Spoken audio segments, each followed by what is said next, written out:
Esse estudo de hoje, a lição 35 do livro Mãos Unidas, tem por título Entre Irmãos.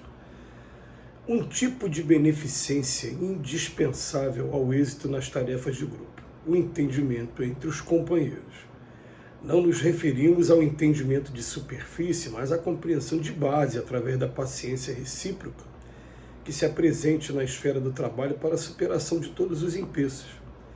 Acostumamo-nos a subestimar as exigências pequeninas, como sejam a supressão de um equívoco, a reformulação de um pedido, uma frase calmante em hora difícil, o afastamento de uma queixa, e a tisna de sombra passa a enovelar-se com outras tisnas de sombra. E a breve espaço, ei-las transformadas em bolas de trevas, intoxicando o ânimo de equipe com a obra ameaçada de colapso ou desequilíbrio. Não ignoramos que um parafuso desarranjado numa roda em movimento compromete a segurança do carro, que o curto-circuito, em recanto esquecido, é suscetível de incendiar e destruir edifícios inteiros. Mesmo assim, não sanamos comumente um mal-entendido, capaz de converter-se em agente de perturbação ou desordem, arrasando largas somas de serviço no qual se garante a paz da comunidade. Estabelecido o descontrole no mecanismo de nossas relações uns com os outros, pausemos um minuto de meditação e prece para observar com serenidade o desajuste em causa ou o hiato havido. Em seguida, aceitemos a mais elevada função da palavra, a da construção do bem, e saibamos nos esclarecer mutuamente, esculpindo o verbo intolerância e fraternidade, a fim de que a marcha eficiente do grupo não se interrompa. Certifiquemo-nos de que muito coração do caminho espera unicamente um toque de gentileza para encerrar-se a alegria e ao trabalho, ao apaziguamento e à renovação, lembrando certas portas de nobre e sólida estrutura que aguentam golpes e murros de violência sem se alterarem, mas que se abrem de imediato sob a doce presença de uma chave. Essa lição é sempre um desafio para todos nós, porque a gente começa a analisar o ser humano e a analisar o nosso comportamento, e a gente começa sendo obrigado a convivências em grupos.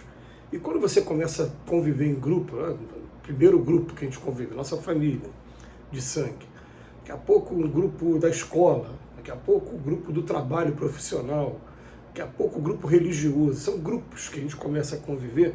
Nos primeiros momentos de relacionamento, a gente começa a identificar aquilo que não nos agrada no outro.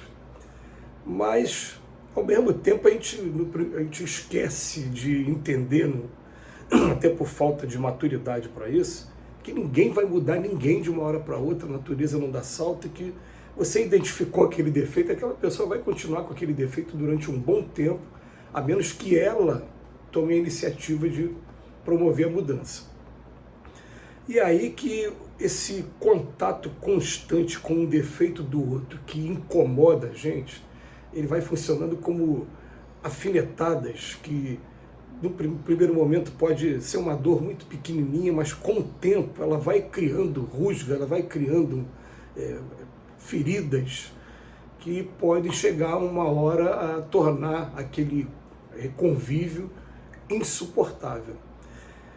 E é isso que o Emmanuel vem falando aqui pra gente. O Emmanuel fala que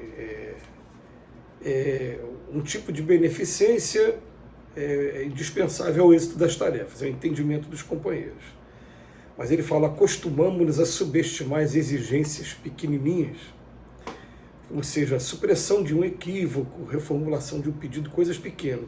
Mas aquela repetição, ela vai criando uma bola de trevas, olha a palavra que o Emmanuel usa, intoxicando o ânimo da equipe com a obra ameaçada. Aí o Emmanuel vem falar, qual é o segredo para a gente, né? Em primeiro lugar, vamos botar uma coisa na cabeça de maneira definitiva. A gente não está aqui para mudar ninguém, a gente não vai conseguir mudar ninguém. O grande desafio, amar uns aos outros como eu vos amei, é justamente você aprender a respeitar aquela pessoa do jeito que é, e mesmo que te desagrade aquele comportamento dela, a gente tem que aprender a conviver com aquele comportamento, na medida do possível. Então o Emmanuel vem falando, a gente não ignora que um parafuso frouxo numa roda, de carro pode comprometer a segurança do carro, um curto-circuito, coisas pequenininhas, né? O curto-circuito pode incendiar todo o prédio. Ele fala, mesmo assim a gente não resolve comumente o mal-entendido, que é capaz de se converter em agente de perturbação. E principalmente, né, a gente tem que tomar muito cuidado, né, com aquele comportamento nosso de, muitas das vezes, a gente não saber como falar com a pessoa, e aí vai acumulando, e quando estoura tem aquela explosão emocional, estoura de maneira toda fora da razão, toda fora da proporção também. Conta de uma coisa pequenininha, não, essa coisa pequenininha são várias, você fez a semana passada, mês passado, e vai guardando. Então, na verdade, são parafusos que a gente está deixando frouxo e daqui a pouco vão comprometer toda a roda. Quer dizer, essa lição é uma lição muito, muito interessante, porque a gente sabe que a gente tem um trabalho inicial de reforma íntima, mas dentro dessa reforma íntima, nossa, está ali de maneira muito importante eu aprender a conviver com o semelhante. E a gente vai entender, quando Jesus virou para Pedro, Pedro, você é pescador, né? Pega a tua cruz e segue-me, eu vou te transformar em pescador de homens. E o Pedro veio. Mas Pedro tem muito defeito e a gente vê os defeitos dele na narrativa dos evangelistas. Aliás, todos os discípulos ali, e é até uma curiosidade que a gente tem, né? A gente tem poucas narrativas no Evangelho, mas a gente saber como é que eles se viravam, porque são temperamentos muito diferentes uns dos outros, e inclusive pessoas que, para Mateus, por exemplo, cobrador de imposto, ele era odiado praticamente pelo seu povo, porque ele era judeu, ele era convocado pelos romanos para cobrar tributo para os romanos do seu próprio povo. É como se fosse hoje o X9 aí, que a gente chama, né? Pô, a pessoa está aqui no meu meio, mas é um traidor. Era o Mateus. A gente pega o próprio Simão, que era um zelote, era um militar, né? Preparo físico, provavelmente de artes marciais, como dizem os historiadores, que revoltado com o domínio de Roma, ele estava ali o tempo todo promovendo rebeliões, assassinatos, sequestros, e de repente Jesus chama também, é como se fosse a pessoa envolvida no tráfico que está sendo chamada pelo Cristo.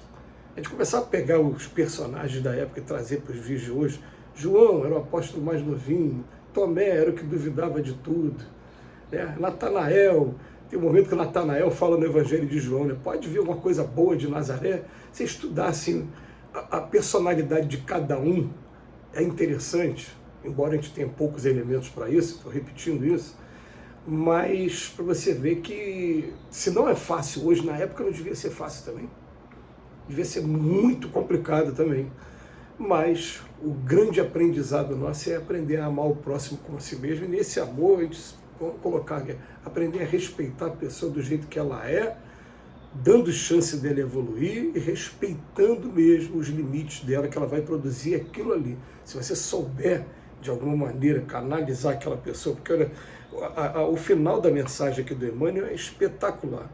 É espetacular porque ele vem falar para a gente, olha, tem gente que é uma porta que aguenta muito golpe, murro de violência, mas é uma porta que acaba se abrindo de imediato sobre a doce pressão de uma chave. Doce pressão. Ela é aquela pessoa dura, rígida, mas se você chegar no coração da pessoa, você consegue fazer a pessoa se abrir. E outra coisa também, que é muito legal aqui, né?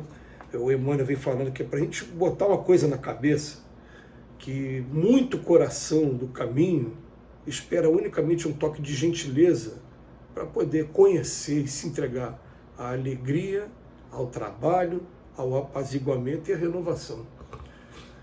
Então a gente fica ali, aquela pessoa que está fechada, aquela pessoa que está amargurada e que está agressiva, e a gente mantém a distância. Quando a gente chega perto dela, dá uma chance, um toque de gentileza, de repente ela começa a encontrar alegria de novo, trabalho de novo, apaziguamento e renovação.